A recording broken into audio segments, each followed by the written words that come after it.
Do you like toys? Big Bad Toy Store has toys. If you click the link in the description below and give them money, you too can have toys. Now watch my video.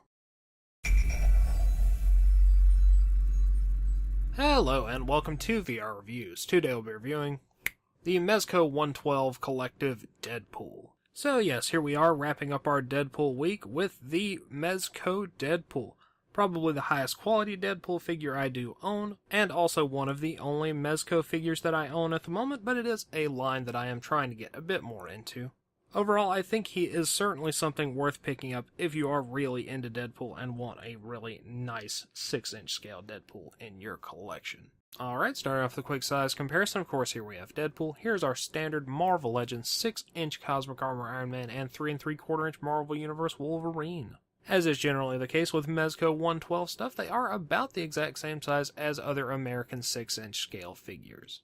So this Deadpool will work perfectly fine with your Marvel Legends collection. And of course, he's much bigger than a 3 3/4 inch figure. Now let's get everything else out of here and just look at Deadpool.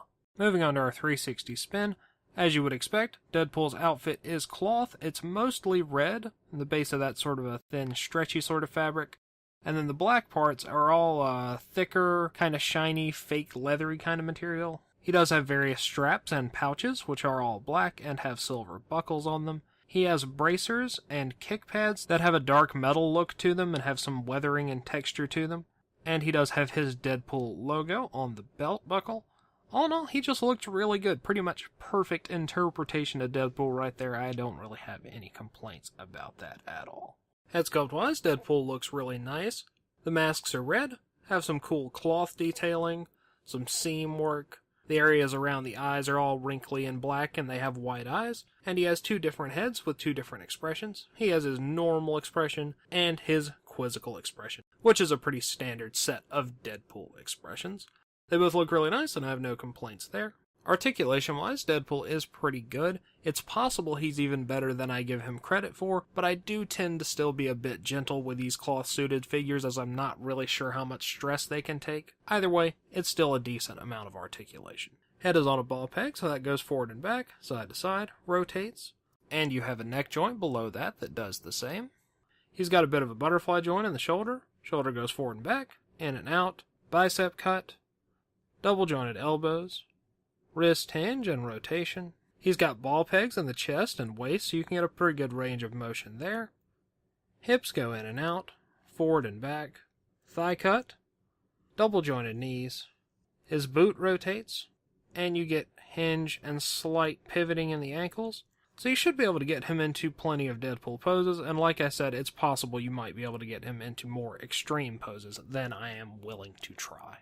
Accessories-wise, Deadpool comes with a reasonable amount of stuff. He has 4 sets of hands. He has 2 fist hands, 2 holding hands with trigger fingers, 2 holding hands for the swords, and then his last set of hands are asymmetrical. He has one sort of a slightly grippy hand for holding the underside of his rifle, and then he has the pinky and thumb gesture hand. They're all red and black and have really nice detailing on the gloves and stuff. Look really cool. And of course, Deadpool has his arsenal of weapons. He has 2 katanas. They've got some nice sculpting to the blade, and the handles are painted red and black. He's got 2 handguns, which are black and silver and have the Deadpool logo on the handle. And the magazines for those are removable, so that gives you something to lose, and they are nicely detailed. He's got an assault rifle with an underbarrel grenade launcher. The magazine for that is also removable, and the barrel for the grenade launcher is hollow, so you can fit the grenades in there, although there's not really much point in it, in my opinion. Speaking of grenades, he has 6 grenades for the grenade launcher, and they plug into little holsters on his vest if you're not using them. And then he has 4 proper hand grenades, which are painted to look like his face. So all in all, you get a really nice set of weaponry to use as you so desire. And lastly, you get your Mezco flight stand, which are basically just thicker, higher quality versions of your standard 3-jointed clear arm stand, and the base of it looks like Deadpool's logo. So that's all very cool. Packaging-wise, you get a pretty standard Mezco box. On the front, which is a slipcover, you get the Deadpool logo, Deadpool 112 Marvel logo. And on the back, you get a picture of all the accessories, picture of the figure, picture of some poses, and some other little stuff like that. And if you take the slipcover off, you do have a big window. So these do work for in-package display if you want to take the slipcover off, and of course for out-of-package display. And that about wraps it up for Deadpool. So until next time, goodbye.